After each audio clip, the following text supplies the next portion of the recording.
Apakah Anda pernah melihat kasus pencurian rumah kosong seperti ini?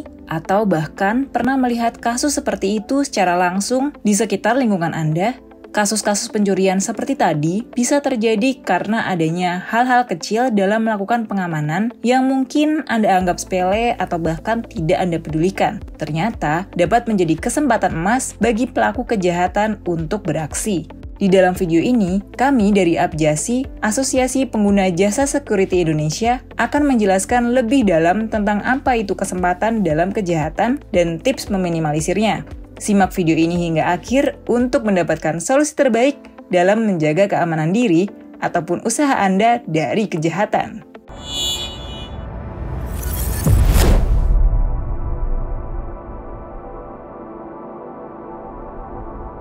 Pada video sebelumnya, telah dibahas faktor pertama bagaimana kejahatan dapat terjadi berdasarkan teori Triangle of Crime, yaitu faktor motivasi, bahwa seseorang tidak mungkin melakukan kejahatan tanpa didorong adanya niat atau motivasi yang kuat. Meskipun begitu, niat tersebut tidak mungkin terlaksana apabila tidak ada kesempatan untuk melakukannya. Seperti kata pepatah, without opportunity, there is no crime.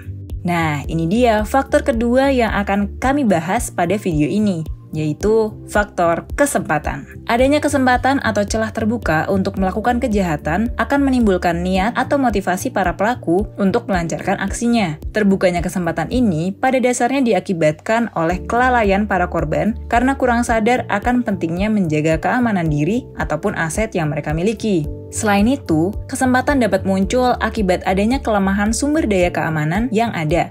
Misalnya, saat personel keamanan harus mengamankan suatu aset vital atau penting, namun dirinya tidak memiliki pengetahuan dan keterampilan untuk mengamankan aset tersebut. Hal ini akan berpengaruh terhadap kinerja dan pengelolaan operasional pengamanan menjadi kurang efektif. Kejadian keamanan dapat disebabkan oleh adanya bantuan orang dalam, seperti ketika seorang petugas bank melakukan manipulasi kewenangan. Tabungan nasabah dibobol untuk diambil uangnya. Nah, di sini terlihat bahwa pengawasan internal perusahaan sangat lemah, sehingga membuka kesempatan orang dalam melakukan tindakan kejahatan. Kesempatan juga dapat terjadi akibat adanya kelemahan prosedur atau kebijakan, serta kelemahan dalam pengawasan. Tidak adanya prosedur atau kebijakan yang mengatur tentang keamanan fisik dan non-fisik perusahaan.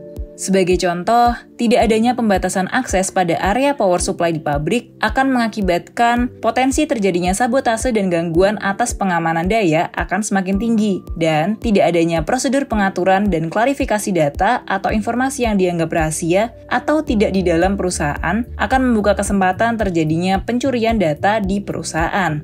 Belum adanya mekanisme monitoring kesiapan sarana dan prasarana pendukung pengamanan juga bisa menjadi faktor kesempatan kejahatan muncul. Contohnya, seperti tidak adanya penanganan yang cepat terhadap CCTV, door access yang tidak berfungsi dengan baik, atau instalasi vital yang kurang terawat sehingga dapat dirusak dengan mudah oleh para pelaku.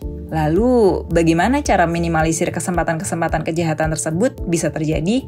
Oke, ada 3 aspek yang wajib Anda perhatikan, yaitu pertama, perusahaan atau individu pengguna jasa keamanan harus memberikan pengetahuan dan keterampilan kepada personel keamanan agar lebih efektif mengantisipasi potensi kerugian yang disebabkan karena gangguan keamanan terhadap aset vital yang dikelola. Sebagai contoh, manajer security perusahaan harus memiliki pengetahuan sistem manajemen pengamanan, manajemen risiko, dan asset protection management. Dan Satpam harus lebih waspada kepada orang-orang yang tidak menggunakan ID card di area perusahaan. Hal ini untuk mencegah pelaku kejahatan memiliki kesempatan melakukan aksi kejahatannya di lingkungan perusahaan. Kemudian, prosedur dan kebijakan yang ada harus dijalankan secara sungguh-sungguh, konsisten, dan berkelanjutan oleh seluruh pihak yang berkepentingan terkait keamanan dari top manajemen hingga ke lini organisasi perusahaan. Penegakan terhadap suatu kebijakan atau prosedur yang lebih ketat akan meminimalkan kesempatan kejahatan terbuka.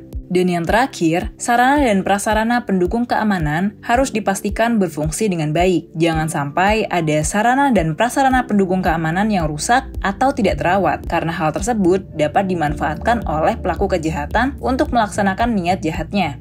Untuk itu, diperlukan mekanisme monitoring dan pengecekan secara berkala terhadap sarana dan prasarana yang dimiliki perusahaan atau pribadi. Nah, itu dia 3 aspek yang wajib Anda perhatikan dalam meminimalkan adanya kesempatan kejahatan. Jika ketiga aspek tersebut sudah dikelola dengan baik, maka dapat dipastikan pengelolaan keamanan pun berjalan dengan baik. Masih ada satu faktor lagi dalam teori Triangle of Crime yang belum kita bahas, yaitu pengetahuan. Nantikan video selanjutnya dari kami yang akan membahas secara komprehensif bagaimana hubungan pengetahuan dan kejahatan. Abjasi sebagai wadah koordinasi, komunikasi, dan konsultasi terkait manajemen pengamanan bagi perusahaan maupun individu bisa menjadi pilihan terbaik untuk Anda dan perusahaan Anda dalam meningkatkan kualitas layanan dan optimalisasi pengamanan seperti SDM, sistem manajemen, dan sarana-sarana pengamanan. Dengan visi menuju industrial security yang adaptif terhadap dinamika risiko keamanan, dengan tujuan menciptakan iklim dunia usaha yang aman dan berkelanjutan, Abjasi hadir untuk memberikan kontribusi dalam mewujudkan peningkatan kualitas dan profesionalitas para pemangku kepentingan pengamanan, serta menjadi mitra pemerintah dalam mewujudkan lingkungan usaha yang aman untuk mendorong laju pembangunan ekonomi Indonesia. Mari berkontribusi bersama Abjasi untuk meningkatkan kualitas pelayanan pengamanan di Indonesia. Cari tahu lebih banyak tentang Abjasi dengan mengunjungi website www.abjasi.or.id dan media sosial Instagram Abjasi di @abjasi_id. Karena Abjasi akan membantu individu dan perusahaan-perusahaan untuk meningkatkan manajemen keamanan dalam proses bisnis kegiatan dan usaha yang dijalankan menjadi lebih optimal.